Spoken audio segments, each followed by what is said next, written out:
All right. Good day, class. This is John checking in. I wanted to follow up today in class. We ran out of time. Actually, we had the wonderful problem of running out of time. We had some good conversations as we went through our time together in Roots of World Issues today, and we ran out of time. So I just wanted to take a few minutes here to put some finishing touches, cover just a couple more slides, and because it's just me and we're not really conversing so much as me presenting information, this ought to go a little more quickly than our time together today went. So I'll remind you of what our objective is today. We're really talking about this issue of why Europe and why it is that the quote unquote Western world winds up taking something of a leadership position in terms of global influence, culture, economics, trade, and yeah, just the general influences of the past several centuries. Obviously, there are ways in which other world regions are going to leave significant marks upon the order and influence of the world.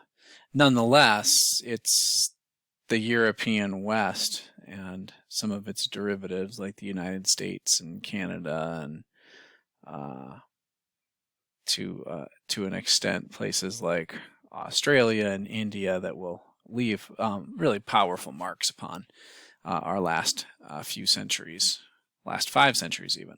So this is our objective. I'm going to click through it. We covered points 1 and 2 really, and I want to spend time today with points 3, 4, and 5. These are all quotes that were directly taken from our reading for today, which was by Jack Goldstone, and it's titled appropriately, Why Europe?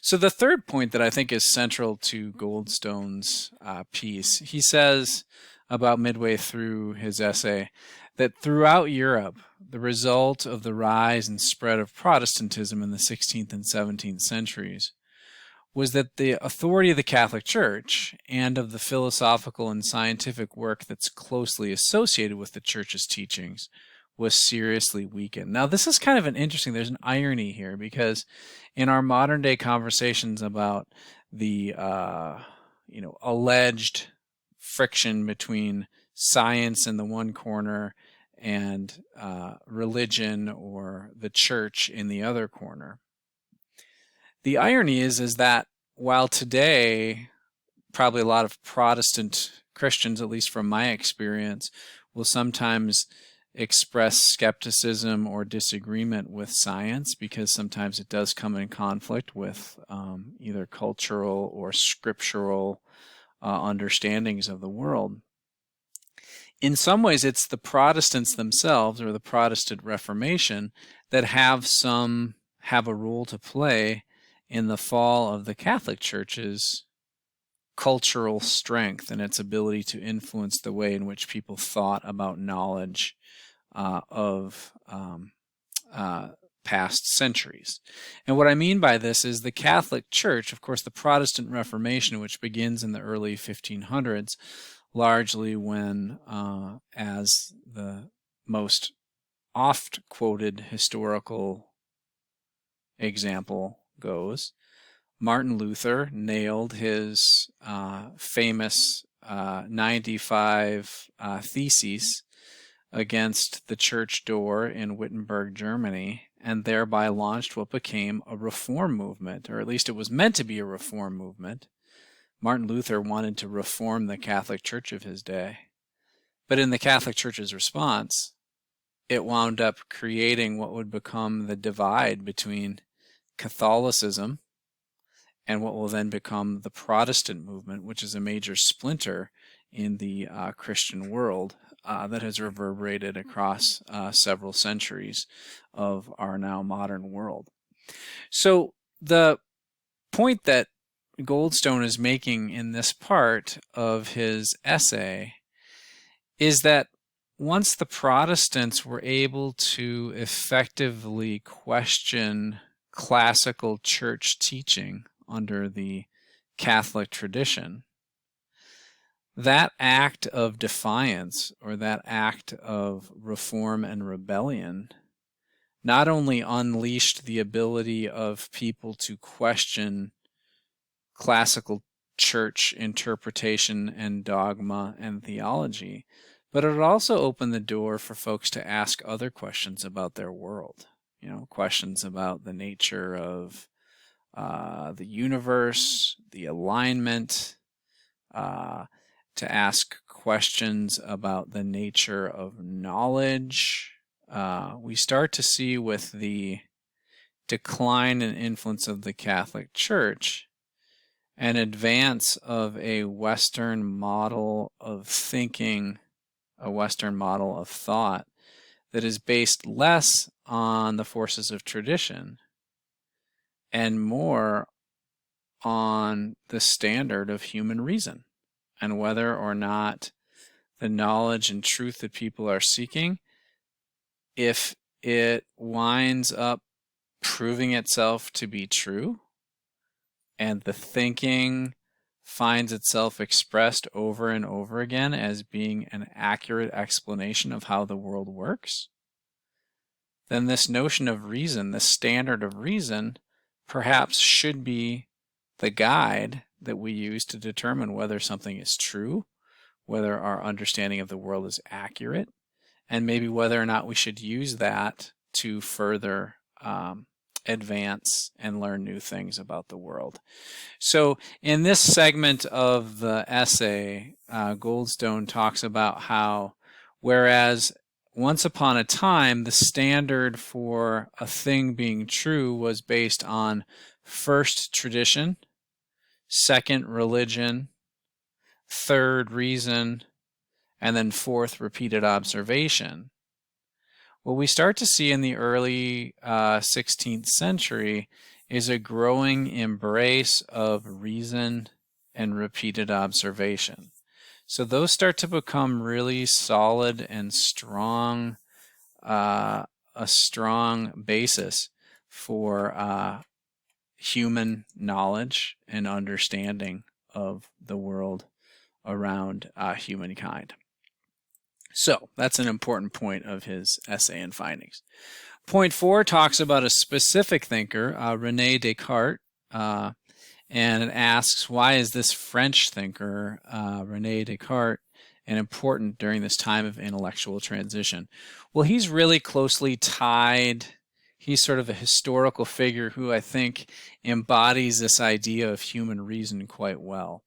And part of it's due to a quote of his, and it's just the tip of the iceberg because Descartes was a very thorough thinker who really can't be simply reduced to this single famous quote of his, the cogito ergo sum, which is Latin for I think, therefore I am.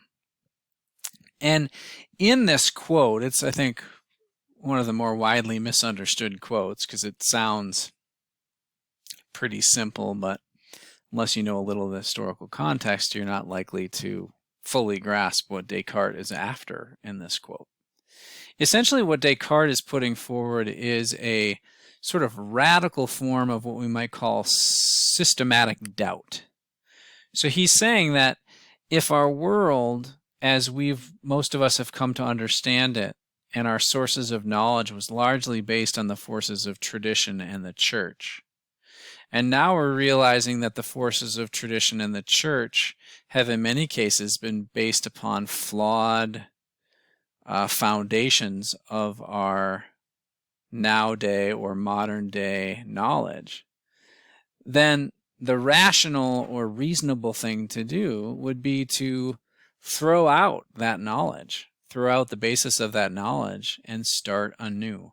And so at the heart of this exercise, Descartes says, I think, therefore I am. And for Descartes, that quote sums up the fact that that's the only thing that he can take on faith about his human experience on earth. I think, that means I am. But everything else that I build upon this blank slate of my mind, I am going to have to go prove and find for myself. So it's this radical commitment to basing knowledge on the capacity of human reason and repeated observation. So he's throwing away the forces or the traditions of the past and making space for this new, we could call this inductive reasoning, where one starts to build and assemble new knowledge based upon the truths that they have assembled through their, essentially, the principles of their direct experience. This is radical, but it's also a powerful part of the Western tradition of the human capacity for reason and basing our understanding of the world around us on that very notion of human reason.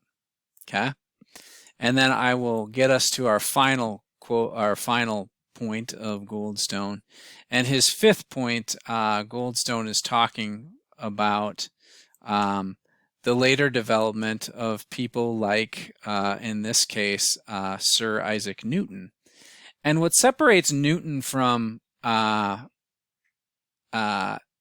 Descartes is that Newton starts to build sort of a mathematical model. He's using math and science to assemble, not just based upon reason and experience, but Isaac Newton, through his discoveries about things like gravity, his discoveries about laws of motion, which are really the beginning of our modern physics, and he's also responsible for our modern calculus.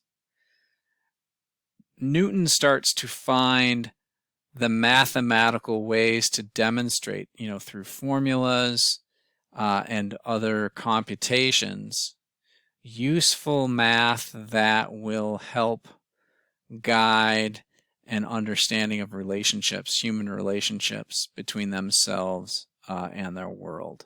Okay, and so formulas like the essentially the laws of motion and the way to think about gravity become a really practical and useful thing, and we largely have Newton to thank for that.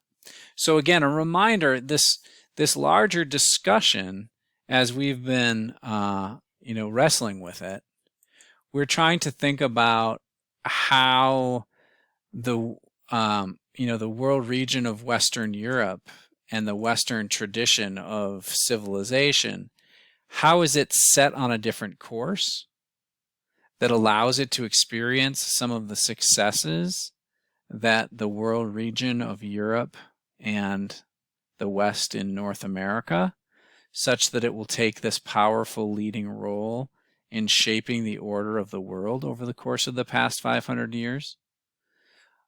A huge part of Goldstone's argument here is that it wasn't so much what the Western Europeans knew. Sometimes you'll hear it phrased this way: it's not what you know, but it's what you know that isn't so.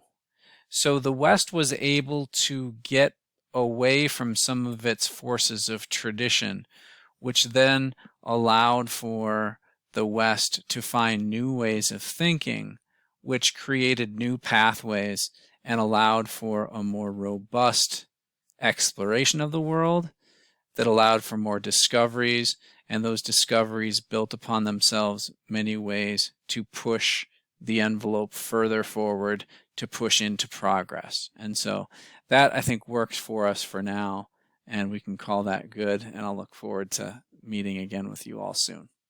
Okay.